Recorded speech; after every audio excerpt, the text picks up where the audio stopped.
Oh, hello, everyone. Today's presentation is particularly relevant to anyone who's engaged in long-distance running.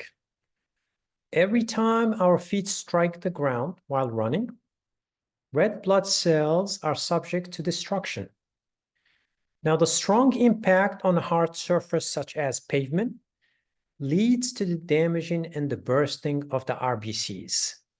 Now, this is a condition called foot strike hemolysis. Now, let's break down the word hemolysis. Hemolysis has two subwords, hemo for hemoglobin and lysis for breakdown. So the word means the breakdown of the hemoglobin in the RBC.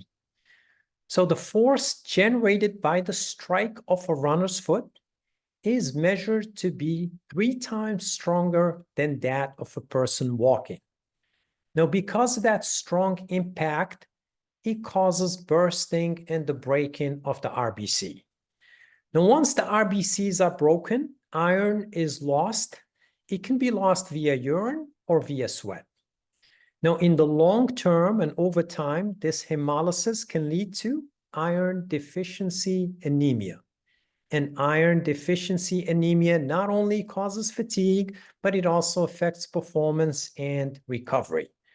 So in this presentation, I'm going to discuss symptoms and biomarkers that are used to detect iron deficiency anemia. And we'll also go over supplementation and see what is the best supplement for us to take to address this deficiency.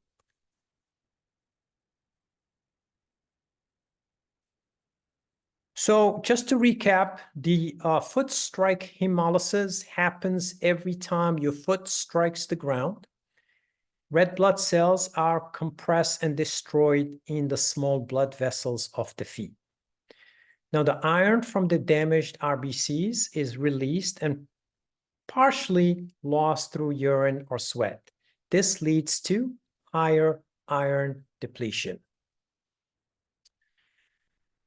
Now, we must understand the difference between heme versus non-heme iron. Now, the heme iron is found in animal products, meat, chicken, fish, liver, and such, and it is highly absorbable. It is already in ferrous form, so it doesn't need to be converted to something else to get absorbed. The non-heme iron, on the other hand, is a vegetable form. It comes from spinach, lentils, beans, and such. The absorption rate is much, much less than the heme iron. And it is ferric form, which means it has to be converted to ferrous form. And usually that ferrous form conversion is dictated by an antioxidant agent, usually in the form of vitamin C. But also, before we leave the slides, there are some iron inhibitors in the case of non-heme iron or vegetable iron. These inhibitors can be in the form of phytates, tannins, calcium, caffeine. All of those are known to block absorption.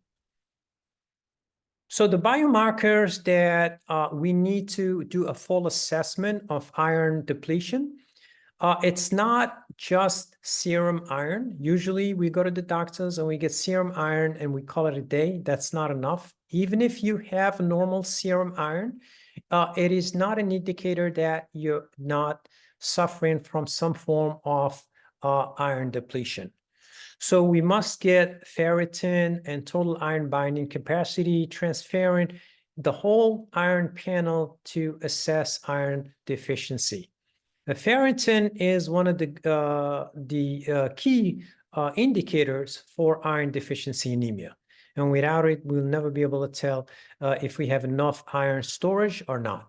Also, we got to look at hemoglobin and the red blood cells. So the whole network, the whole package will help us determine whether we have some level of iron deficiency or not.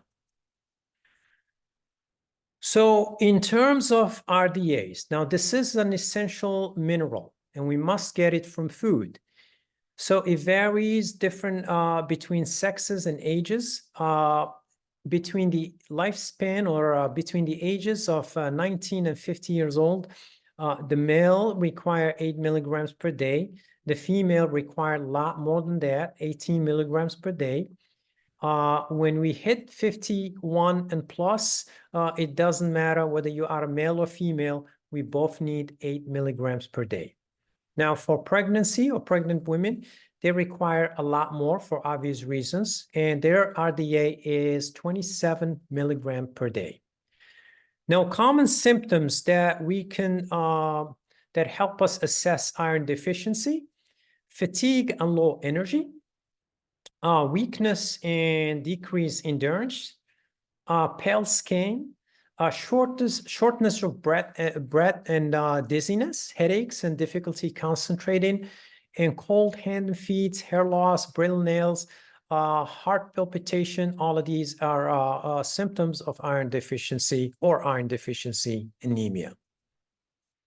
So I do have a case study here, a 32-year-old female, and this is her lab work. As you can see, the serum iron is normal. So had she not gotten the other stuff, she would have never detected her iron deficiency anemia. And ferritin is one of the crucial critical indicator. And as you can see, she's low. And the transferrin, the transporter for iron, is also low, which is another indicator that there is some level of iron deficiency. And the hemoglobin, which is a strong indicator that this client suffers from iron deficiency anemia. Now, had her hemoglobin been normal and RBCs were normal, then she will not be clinically diagnosed with iron deficiency anemia, but she will be iron deficient, but not clinically deficient. So it's important to make that distinction. So in terms of supplementation, now let's say we are anemic, or as we suffer from some level of iron deficiency, and we are looking or shopping around for some iron supplements. Now, the first three are ferrous type. Okay, so these ferrous type require vitamin C. So these also often have less absorption rate than the chelated one or the heme iron. So my go-to, typically the best sellers are the ferrous sulfate and the ferrous gluconate or fumarate. So these three are often on the market, and they're much cheaper than the biglycinate. The biglycinate is chelated, and it does not need vitamin C, and that's a vegetarian form. And the animal form that I recommend for those that are not vegetarians is the heme iron polypeptide. Now, this has a high absorption rate. It is efficient and does not need vitamin C. So there's a high rating on this one because of the absorption rate and the fact that it has a dedicated transporters in the intestines. So it does not need vitamin C and is not subject to anti-nutrient such as phytic acid and lactans and all that. So you don't have to worry about that, and it gets absorbed right away in the small intestines.